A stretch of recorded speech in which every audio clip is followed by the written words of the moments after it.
ನೀಚಭಂಗ ರಾಜಯೋಗದಿಂದ ಈ 3 ರಾಶಿಗೆ ರಾಜವೈಭೋಗ. ಧನ ಸಂಪತ್ತಿನಲ್ಲಿ ಭಾರೀ ಹೆಚ್ಚಳ. ವೈದಿಕ ಜ್ಯೋತಿಷ್ಯದ ಪ್ರಕಾರ ಜಾತಕದಲ್ಲಿ ರೂಪುಗೊಳ್ಳುವ ಕೆಲವು ಯೋಗಗಳು ಅದು ಒಬ್ಬ ವ್ಯಕ್ತಿಗೆ ಜೀವನದಲ್ಲಿ ಎಲ್ಲಾ ಭೌತಿಕ ಸಂತೋಷವನ್ನು ನೀಡುತ್ತದೆ. ಅಲ್ಲದೆ ಇದು ಒಬ್ಬ ವ್ಯಕ್ತಿಗೆ ಸಂಪತ್ತನ್ನು ಪಡೆಯಲು ಸಹಾಯ ಮಾಡುತ್ತದೆ. ಅಕ್ಟೋಬರ್ನಲ್ಲಿ ಸಂಪತ್ತನ್ನು ನೀಡುವ ಶುಕ್ರನು ತನ್ನ ನೀಚ ರಾಶಿ ಕನ್ಯಾ ರಾಶಿಯಲ್ಲಿ ಸಾಗಲಿದ್ದಾನೆ. ಇದರಿಂದಾಗಿ ನೀಚಭಂಗ ರಾಜಯೋಗ ರೂಪುಗೊಳ್ಳುತ್ತದೆ. ಇದು ಎಲ್ಲಾ ರಾಶಿಗಳ ಮೇಲೆ ಪರಿಣಾಮ ಬೀರುತ್ತದೆ. ಆದರೆ ಈ ಸಮಯದಲ್ಲಿ 3 ರಾಶಿಯವರಿಗೆ ಒಳ್ಳೆಯ ದಿನಗಳು ಪ್ರಾರಂಭವಾಗಬಹುದು. ಅಲ್ಲದೆ ಈ ಜನರು ಹಠಾತ್ ಆರ್ಥಿಕ ಲಾಭ ಮತ್ತು ವೃತ್ತಿ ಮತ್ತು ವ್ಯವಹಾರದಲ್ಲಿ ಪ್ರಗತಿಯನ್ನು ಪಡೆಯುತ್ತಾರೆ. ಆ ಅದೃಷ್ಟ ರಾಶಿಗಳು ಯಾವುವು ಎಂದು ತಿಳಿಯೋಣ ಬನ್ನಿ. ಮಿಥುನ ರಾಶಿ. ನೀಚಭಂಗ ರಾಜಯೋಗದ ರಚನೆಯು ಮಿಥುನ ರಾಶಿಚಕ್ರದ ಜನರಿಗೆ ಸಕಾರಾತ್ಮಕ ಬದಲಾವಣೆ ತರಲಿದೆ. ಏಕೆಂದರೆ ಶುಕ್ರನು ನಿಮ್ಮ ಸಂಚಾರ ಜಾತಕದ 4ನೇ ಸ್ಥಾನದಲ್ಲಿ ಸಾಗುತ್ತಾನೆ. ಆದ್ದರಿಂದ ಈ ಸಮಯದಲ್ಲಿ ನಿಮ್ಮ ಸೌಕರ್ಯಗಳು ಮತ್ತು ಸೌಲಭ್ಯಗಳು ಹೆಚ್ಚಾಗಬಹುದು. ಇದರೊಂದಿಗೆ ನೀವು ಹಣ ಗಳಿಸಲು ಹೊಸ ಮಾರ್ಗಗಳನ್ನು ಪಡೆಯುತ್ತೀರಿ ಮತ್ತು ವ್ಯವಹಾರದಲ್ಲಿ ಯಶಸ್ಸನ್ನು ಸಾಧಿಸುವಲ್ಲಿಯೂ ಯಶಸ್ವಿಯಾಗುತ್ತೀರಿ. ಅದೇ ಸಮಯದಲ್ಲಿ ಆ ಜನರು ಉತ್ತಮ ಲಾಭವನ್ನು ಪಡೆಯಬಹುದು. ಯಾರ ವ್ಯವಹಾರವು ಆಸ್ತಿ, ಭೂಮಿ ಮತ್ತು ರಿಯಲ್ ಎಸ್ಟೇಟ್ಗೆ ಸಂಬಂಧಿಸಿದೆ.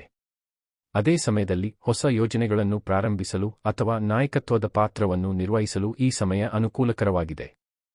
ಸಂಬಂಧಗಳಲ್ಲಿ ಸಾಮರಸ್ಯ ಇರುತ್ತದೆ ಮತ್ತು ನಿಮ್ಮ ಸಂಗಾತಿಯೊಂದಿಗೆ ನೀವು ಆಳವಾದ ಭಾವನಾತ್ಮಕ ಸಂಪರ್ಕವನ್ನು ಅನುಭವಿಸುವಿರಿ.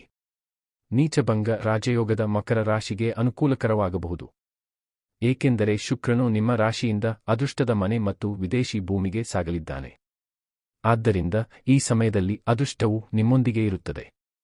ಅಲ್ಲದೆ ಈ ಅವಧಿಯಲ್ಲಿ ನೀವು ಸಮಾಜದಲ್ಲಿ ನಿಮ್ಮದೇ ಆದ ಗುರುತನ್ನು ಸೃಷ್ಟಿಸಲು ಸಾಧ್ಯವಾಗುತ್ತದೆ. ನೀವು ದೇಶ ಮತ್ತು ವಿದೇಶಗಳಲ್ಲಿಯೂ ಪ್ರಯಾಣಿಸಬಹುದು. ಅಲ್ಲದೆ ನೀವು ಯಾವುದೇ ಧಾರ್ಮಿಕ ಅಥವಾ ಶುಭ ಕಾರ್ಯಕ್ರಮದಲ್ಲಿ ಭಾಗವಹಿಸಬಹುದು. ಕುಟುಂಬದೊಂದಿಗೆ ಸಮಯ ಕಳೆಯುವುದು ನಿಮಗೆ ಆನಂದದಾಯಕವಾಗಿರುತ್ತದೆ. ನಿಮ್ಮ ಸೃಜನಶೀಲತೆಯನ್ನು ವ್ಯಕ್ತಪಡಿಸಲು ಮತ್ತು ಜೀವನದ ಪ್ರತಿಕ್ಷಣವನ್ನು ಆನಂದಿಸಲು ಇದು ಸಮಯ.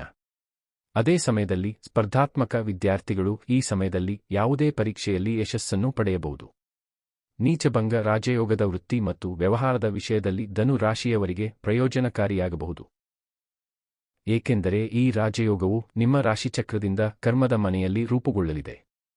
ಆದ್ದರಿಂದ ಈ ಸಮಯದಲ್ಲಿ ನೀವು ಕೆಲಸ ಮತ್ತು ವ್ಯವಹಾರದಲ್ಲಿ ವಿಶೇಷ ಪ್ರಗತಿಯನ್ನು ಪಡೆಯಬಹುದು. ಅಲ್ಲದೆ ಉದ್ಯೋಗಿಗಳು ಕೆಲಸದ ಸ್ಥಳದಲ್ಲಿ ಹೊಸ ಜವಾಬ್ದಾರಿಗಳನ್ನು ಪಡೆಯಬಹುದು. ಅದೇ ಸಮಯದಲ್ಲಿ ಕಲೆ, ಬರವಣಿಗೆ, ಸಂಗೀತ ಅಥವಾ ಪ್ರದರ್ಶನದಂತಹ ಸೃಜನಶೀಲ ಕ್ಷೇತ್ರಗಳಲ್ಲಿ ನಿಮ್ಮ ಪ್ರತಿಭೆ ಹೊಳೆಯುತ್ತದೆ ಮತ್ತು ನೀವು ಯಶಸ್ಸನ್ನು ಪಡೆಯುತ್ತೀರಿ. ನಿಮ್ಮ ಸೃಜನಶೀಲತೆ ಮತ್ತು ನಾಯಕತ್ವದ ಕೌಶಲ್ಯಗಳು ಕೆಲಸದ ಸ್ಥಳದಲ್ಲಿ ಮೆಚ್ಚುಗೆ ಪಡೆಯುತ್ತವೆ ಮತ್ತು ನಿಮಗೆ ಹೊಸ ಜವಾಬ್ದಾರಿಗಳು ಅಥವಾ ಬಡ್ತಿ ಅವಕಾಶಗಳು ಸಿಗಬಹುದು. ಅಲ್ಲದೆ ಉದ್ಯಮಿಗಳು ಉತ್ತಮ ಆರ್ಥಿಕ ಲಾಭವನ್ನು ಪಡೆಯಬಹುದು. ಸ್ನೇಹಿತರೆ, ವಿಡಿಯೋ ಇಷ್ಟ ಆಗಿದ್ರೆ ದಯವಿಟ್ಟು ವಿಡಿಯೋಗೊಂದು ಲೈಕ್ ಕೊಡಿ, ಹಾಗೆ ನಮ್ಮ ಚಾನೆಲ್ಗೆ ಸಬ್ಸ್ಕ್ರೈಬ್ ಆಗಿ. ಧನ್ಯವಾದಗಳು.